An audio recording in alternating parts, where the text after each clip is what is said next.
పాకిస్తాన్ వీలున్న చోటల్లా భారత్ నిరకన పెట్టాలని చూస్తుంది. ఐక్యరాజ్య సమితిలో అట్లాంటి ప్రయత్నమే చేసింది. భారతదేశం తిప్పికొట్టింది.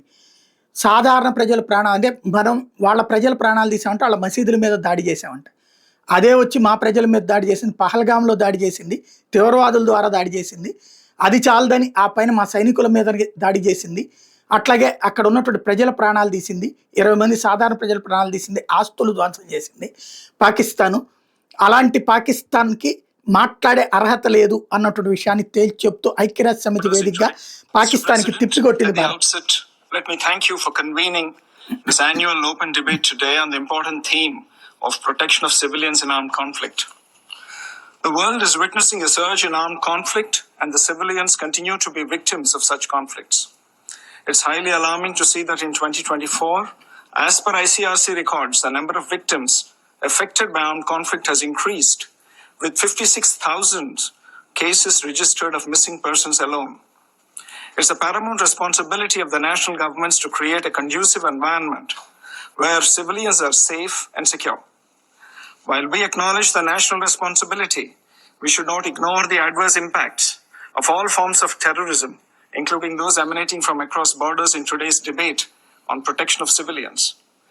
It is needless to mention that the terror entities have gained significantly enhanced capabilities by having access to new and emerging technologies, which present us with new threats, particularly to the civilian populations. In this regard, the efforts of the Council and of the international community should be directed at assisting national authorities in developing capabilities and capacities to protect civilians. It's unfortunate that the parties to the armed conflicts continue to attack civilian populations, particularly women, children, and other vulnerable groups, as well as indispensable civilian infrastructure, such as hospitals, by projecting them as legitimate targets. Regrettably, during armed conflicts, civilians, including women and children, are used as human shields for military operations and terrorist activities. Therefore, it is paramount that the international community resolves to take concrete actions towards the implementation of relevant Security Council resolutions that have been previously adopted. Mr. President, any attack on civilians and humanitarian workers is a grave violation of international law, in particular international humanitarian law.